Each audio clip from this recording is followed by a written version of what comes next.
श्वसन की क्रियात्मक इकाई क्या है? श्वसन की क्रियात्मक इकाई क्या है? इंपॉर्टेंट क्वेश्चन है ये। श्वसन की क्रियात्मक इकाई किसे कहते हैं?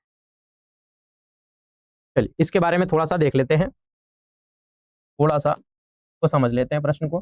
जैसा कि आपको पता है, ये ऐसे हमारा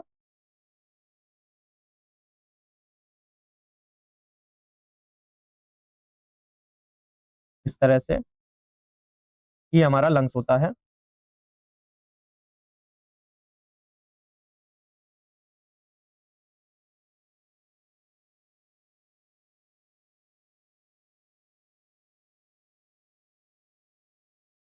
आप देखोगे कि लंग्स के अंदर अंगूर के गुच्छे जैसी संरचना पाई जाती है।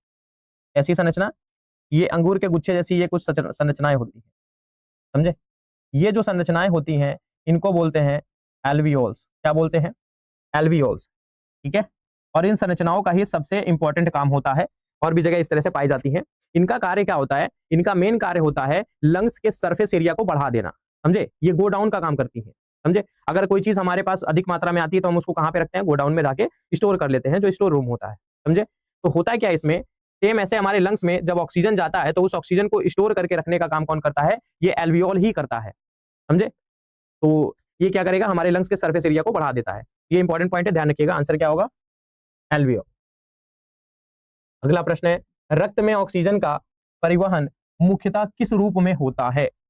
रक्त में ऑक्सीजन का परिवहन मुख्यतः किस रूप में होता है? क्या हो जाएगा? आंसर हो जाएगा इसका हीमोग्लोबिन से जुड़कर। बिल्कुल करेक्ट आंसर है। चलिए आगे बढ़ते हैं। अगला प्रश्न है, मानव हृदय का भार लगभग कितना होता है?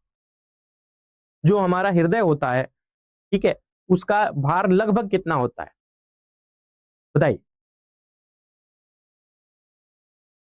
तो आंसर क्या होगा इसका करेक्ट? करेक्ट आंसर होगा 300 ग्राम। बिल्कुल सही आंसर है। चलिए आगे बढ़ते हैं। अगला प्रश्न है, किस विटामिन की कमी से स्कर्वी रोग होता है? किस विटामिन की कमी से स्कर्वी रोग होता है? बताइए। स्कर्वी रोग होता है विटामिन सी की कमी से। किसकी कमी से? विटामिन सी की कमी से स्कर्वी रोग होता है। और विटामिन सी का जो रासायनिक नाम होता है वो क्या होता है? कमेंट में बताइए। चलिए आगे बढ़ते हैं।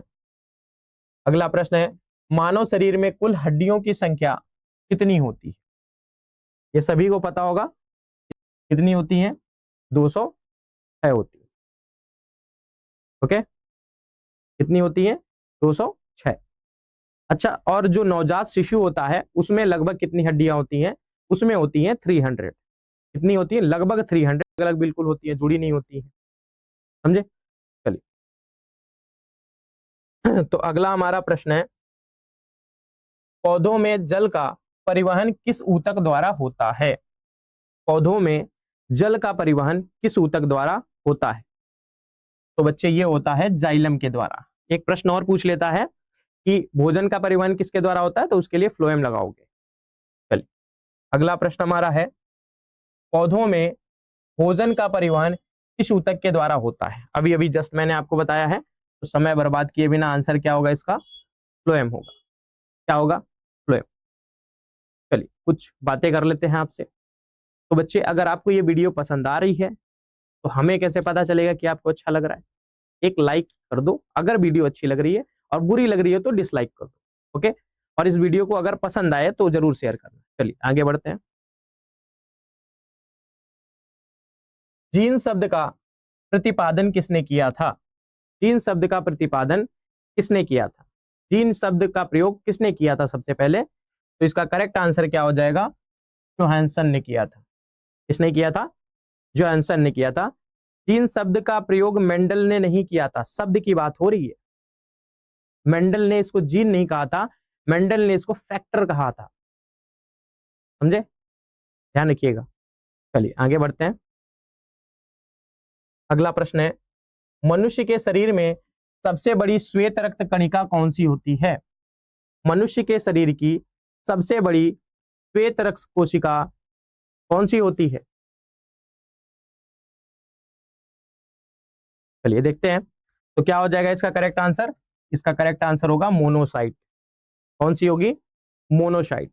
इसको याद रखना है, इंपॉर्टेंट क्वेश्चन है ये आपके लिए। अगला प्रश्न होगा हमारा, किस अंग को शरीर की रासायनिक प्रयोगशाला कहा जाता है? Most most most important question है ये, समझे? किसे कहेंगे बताइए? इस क्वेश्चन के लिए लाइक तो बनता है भाई, इस क्वेश्चन के लिए लाइक तो बनता है। चलिए, क्या होगा इसका आंसर? इसका करेक्ट आंसर होगा यकृत, लीवर। अच्छा, लीवर से रिलेटेड बहुत चीजें पूछी जाती है, समझे? हमारे शरीर की प्रयोगशाला कहते हैं उसको, नई नई चीजें वहीं से एक्सपेरिमेंट होती है। चलिए आगे बढ़ते हैं। अगला है, मनुष्य में रक्तचाप मापने के यंत्र को क्या कहा जाता है? हमारा जब ब्लड प्रेशर हाई होता है, लो होता है, समझे, तो उसको मेजर करने की कोई मशीन तो होगी, उस मशीन का क्या नाम होता है? ये भी प्रश्न पेपर में कई बार पूछा गया है। बिल्कुल करेक्ट आंसर है, क्या होगा? स्फेग्नोमैनोमीटर। क्या होगा? स्फेग्नोमैनोमीटर। चलिए, अगला प्रश्न हमारा है, कोशिका का नियंत्रण केंद्र किसे कहा जाता है? कोशिका का नियंत्रण केंद्र किसे कहा जाता है? बताइए, किसे कहेंगे? चलिए देखते हैं। तो इसका करेक्ट आंसर होगा नाभिक। तो कोशिका की नाभिक होती है, उसे कोशिका का नियंत्रण केंद्र कहते हैं, या कोशिका का ब्रेन भी कहते हैं। चलिए, अगला प्रश्न हमारा होगा, मानव शरीर में सबसे छोटी ग्रंथि कौन सी मानी जाती है? ये भी मोस्ट इंपॉर्टेंट क्वेश्चन है आज का।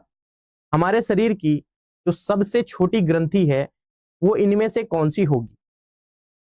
बताइए।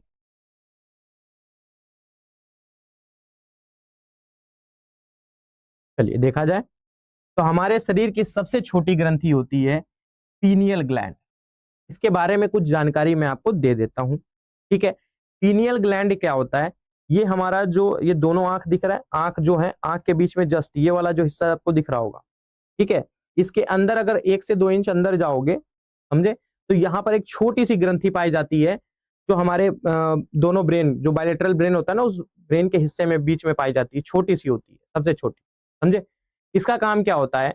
ये पीनियल ग्लैंड जो है, अगर ये एक्टिवेट हो जाता है, जैसे तामसिक भोजन अगर हम करते हैं, जैसे आप अक्सर देखते होंगे कि हम लोग को लहसुन प्याज जो है, या ये सब चीजें खाने के लिए मना किया जाता है, समझे? तो ये प्रॉब्लम क्या है, क्यों होता है ऐसा? क्योंकि लहसुन प्याज में सल्फर ज्यादा होता है, और ये क्या करते हैं? एक्टिवेट कर देते हैं पीनियल ग्लैंड को, और पीनियल ग्लैंड एक्टिवेट होगा तो हम फोकस नहीं कर पाएंगे। आप देखते होंगे कुछ लोग होते हैं रोशनी में सो नहीं पाते। क्यों नहीं सो पाते? क्योंकि बहुत ज्यादा रोशनी होती है, तो पीनियल ग्लैंड जो होता है वो एक्टिवेट हो जाता है,